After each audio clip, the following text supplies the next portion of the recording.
জানিয়ে দিব হাতে থাকা সর্বশেষ আপডেট আন্তর্জাতিক সংবাদ।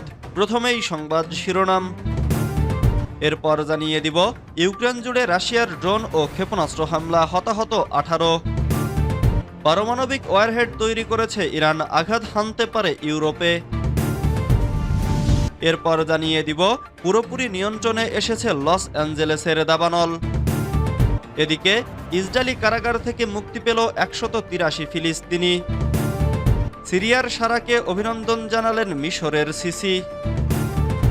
সর্বশেষ জানিয়ে দিব ট্রাম্প কেন গাজা পরিষ্কারের প্রস্তাব দিলেন। এতক্ষণ শুনছিলেন সংবাদ শিরোনাম, এবারে বিস্তারিত। তবে অনুরোধ থাকবে ভিডিওটিতে একটি লাইক করবেন এবং কমেন্ট করে জানিয়ে দিবেন কোন জেলা থেকে আপনি আমাদের এই ভিডিওটি দেখছেন। ইউক্রেন জুড়ে রাশিয়ার ড্রোন ও ক্ষেপণাস্ত্র হামলা, হতাহত 18। ইউক্রেন জুড়ে এবার বৃষ্টির মতো ড্রোন ও ক্ষেপণাস্ত্র হামলা চালিয়েছে রাশিয়া। শনিবারের এ হামলায় কমপক্ষে 4 জন বেসামরিক নাগরিক নিহত ও 14 জন আহত হয়েছেন। একই সঙ্গে ইউক্রেন জুড়ে আবাসিক ভবন ও অবকাঠামোর ক্ষতি হয়েছে বলে জানিয়েছেন ইউক্রেনীয় কর্মকর্তারা। ইউক্রেনের স্বরাষ্ট্র মন্ত্রণালয় জানিয়েছে, কেন্দ্রীয় শহর পোল্টাভায় একটি আবাসিক ভবনে রুশ ক্ষেপণাস্ত্র আঘাত হানে। এতে 3 জন নিহত এবং 10 জন আহত হয়েছেন, যাদের মধ্যে একজন শিশুও রয়েছে। মন্ত্রণালয়ের টেলিগ্রাম চ্যানেলে পোস্ট করা একটি ছবিতে দেখা যায় আবাসিক ভবনটির ওপরের কয়েকটি তলা সম্পূর্ণভাবে ধ্বংস হয়ে গেছে এবং আকাশে ধোঁয়ার কুণ্ডলী উঠছে। দমকল বাহিনী ও উদ্ধারকর্মীরা ধ্বংসস্তূপের মধ্যে অনুসন্ধান চালাচ্ছে। এদিকে দেশটির উত্তর পূর্বাঞ্চলীয় শহর খার্কিভের মেয়র জানান, একটি ড্রোন হামলায় সেখানে একজন নিহত ও 4 জন আহত হয়েছেন। অন্যদিকে দক্ষিণ পূর্বাঞ্চলীয় শহর জাপোরিঝিয়ায়ও রুশ বাহিনীর হামলায় বেশ কয়েকটি ভবন ক্ষতিগ্রস্ত হয়েছে বলে জানিয়েছেন স্থানীয় কর্মকর্তারা। পুরোপুরি নিয়ন্ত্রণে এসেছে লস অ্যাঞ্জেলেসের দাবানল। লস অ্যাঞ্জেলেসে 2টি ভয়াবহ দাবানল 3 সপ্তাহের বেশি সময় ধরে জ্বলার পর যুক্তরাষ্ট্রের স্থানীয় সময় শুক্রবার দমকল কর্মীরা সম্পূর্ণরূপে নিয়ন্ত্রণে আনার ঘোষণা দিয়েছে। এই দাবানলে প্রায় 30 জন নিহত এবং হাজার হাজার মানুষ বাস্তুচ্যুত হয়েছেন। দক্ষিণ ক্যালিফোর্নিয়ার লস অ্যাঞ্জেলস কাউন্টিতে পলিসেডস এবং ইটানের দাবানল ছিল মার্কিন শহরের ইতিহাসে সবচেয়ে ধ্বংসাত্মক দাবানলগুলোর মধ্যে দ্বিতীয়। 150 বর্গ কিলোমিটারেরও বেশি ভূমি এবং 10,000-এর বেশি ঘরবাড়ি পুড়ে গেছে এই দাবানলে, ফলে কয়েক বিলিয়ন ডলারেরও বেশি ক্ষতি হয়েছে। রাজ্যের অগ্নি নির্বাপক সংস্থা ক্যাল ফায়ার শুক্রবার তাদের ওয়েবসাইটে পরিসংখ্যান হালনাগাদ করেছে। তাতে জানানো হয়েছে দাবানলগুলো 100% নিয়ন্ত্রণে। 7 জানুয়ারি থেকে শুরু হয়েছিল এই দাবানল, তবে এখনও দাবানলের কারণ জানা যায়নি। এই সপ্তাহে প্রকাশিত একটি বিশ্লেষণ বলছে, জলবায়ু পরিবর্তনের ফলে বৃষ্টিপাত কমেছে, গাছপালাও শুকিয়ে গেছে। দাহ্য ও খরা পরিস্থিতি এবং শক্তিশালী সান্টা আনা বাতাসের কারণেই এই দাবানল এত বিপজ্জনক হয়ে উঠেছে। সিরিয়ার সারাকে অভিনন্দন জানালেন মিশরের সিসি।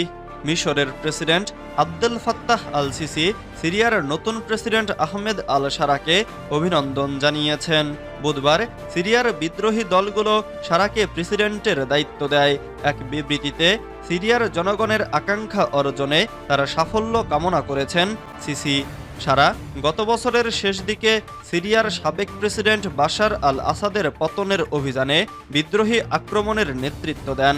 সারা আসাদ পতনের পর পশ্চিমা বিশ্ব তাকে ধীরে ধীরে সমর্থন জানাতে শুরু করেছে। পশ্চিমা ঘনিষ্ঠ হিসেবে পরিচিত সিসির এই স্বীকৃতিও তাই বিশেষ গুরুত্ব বহন করেছে। মধ্যপ্রাচ্যে ব্যাপক প্রভাব বিস্তারকারী এবং যুক্তরাষ্ট্রের ঘনিষ্ঠ মিত্র এই সর্বাধিক জনবহুল আরব রাষ্ট্রে সিসি ইসলামপন্থীদের উপর কঠোর ব্যবস্থা গ্রহণ করেছেন। পারমাণবিক ওয়ারহেড তৈরি করছে ইরান, আঘাত হানতে পারে ইউরোপে। গোপনে পরমাণু অস্ত্র বহনে সক্ষম ওয়ারহেড তৈরি করছে ইরান। আর ওয়ারহেড বহনকারী 3000 কিলোমিটারের বেশি পাল্লার ক্ষেপণাস্ত্র ইরানের আছে, যা ইউরোপে পৌঁছাতে পারে। দেশটির নির্বাসিত একটি বিরোধী দল শুক্রবার 31শে জানুয়ারি এমনটাই দাবি করেছে। ইরানের জাতীয় প্রতিরোধ পরিষদ বলছে, উত্তর পূর্বাঞ্চলীয় শাহরুদ ক্ষেপণাস্ত্র স্থাপনায় 3000 কিলোমিটারের বেশি পাল্লার কঠিন জ্বালানি ক্ষেপণাস্ত্রের জন্য পরমাণু ওয়ারহেড তৈরি করেছে ইরান। দেশের অভ্যন্তরে দলের সদস্যদের নেটওয়ার্ক থেকে এ তথ্য পাওয়া গেছে, যার প্রমাণও আছে। পরমাণু অস্ত্র তৎপরতা সুসংহত করার জন্য প্রতিষ্ঠিত প্রতিষ্ঠান organisation for advanced defence research ইরানের গুরুত্বপূর্ণ প্রকল্পটি পরিচালনা করছে বলেও দাবি দলটির। তবে তেহরান পরমাণু অস্ত্র অর্জনের কথা অস্বীকার করে বলেছে, তারা শান্তিপূর্ণ বৈজ্ঞানিক গবেষণা চালিয়ে যাচ্ছে। মার্কিন সেন্ট্রাল ইন্টেলিজেন্স এজেন্সি গত বছর এক মূল্যায়নে দাবি করেছিল, ইরান এখনও বোমা তৈরির সিদ্ধান্ত নেয়নি। ইসরায়েল বলেছে, তারা বিশ্বাস করে তেহরান পারমাণবিক অস্ত্র বানাতে চায়। গত অক্টোবরে শাহরুদের মহাকাশ কেন্দ্রসহ ইরানের একাধিক স্থাপনায় বিমান হামলা চালায় ইসরায়েল। বার্তা সংস্থা এপি স্যাটেলাইট ছবি পর্যালোচনা করে জানিয়েছিল, শাহরুদ মহাকাশ কেন্দ্রের একটি গুরুত্বপূর্ণ ভবন ধ্বংস হয়ে গেছে।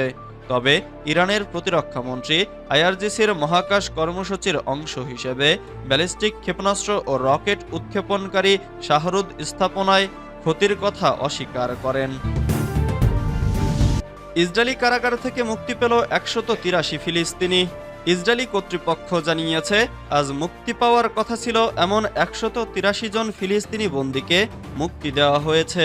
ইসরায়েল কারাগার পরিষেবার একজন মুখপাত্র জানিয়েছেন, মুক্তির আগে অধিকৃত পশ্চিম তীরের ওফার কারাগার এবং দক্ষিণ ইসরায়েলের কেটজিয়ট কারাগার থেকে বন্দীদের স্থানান্তর করা হয়েছিল।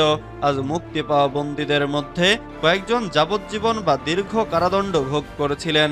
গাজা যুদ্ধবিরতি চুক্তির আওতায় মুক্তি পাওয়া ফিলিস্তিনি বন্দীদের বহনকারী বাসগুলি দক্ষিণ গাজার খান ইউনিসের ইউরোপীয় হাসপাতালে পৌঁছেছে। প্রায় 150 জন ফিলিস্তিনি বন্দীকে বহনকারী বাসগুলি খান ইউনিসের ইউরোপীয় হাসপাতালে পৌঁছেছে। সেখানে তারা তাদের পরিবারের সাথে একত্রিত হন। বাসগুলিকে ঘিরে বিশাল জনতা থাকায় আবেগঘন দৃশ্য দেখা যায়। ট্রাম্প কেন গাজা পরিষ্কারের প্রস্তাব দিলেন? পশ্চিম তীরের জেনিন শরণার্থী শিবিরে বোমা হামলা অব্যাহত রেখেছে ইসরায়েল। সেখান থেকে শুধু গত সপ্তাহেই তারা 15,000 ফিলিস্তিনিকে বহিষ্কার করেছে। তাদের অনেকের ঘরবাড়িও মিটিয়ে দিয়েছে দখলদার বাহিনী।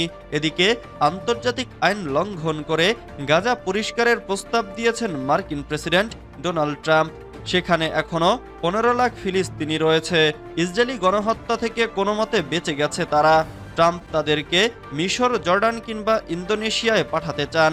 এদের সংখ্যা জেনিন থেকে বাস্তুচ্যুতদের থেকে অন্তত 100 গুণ বেশি।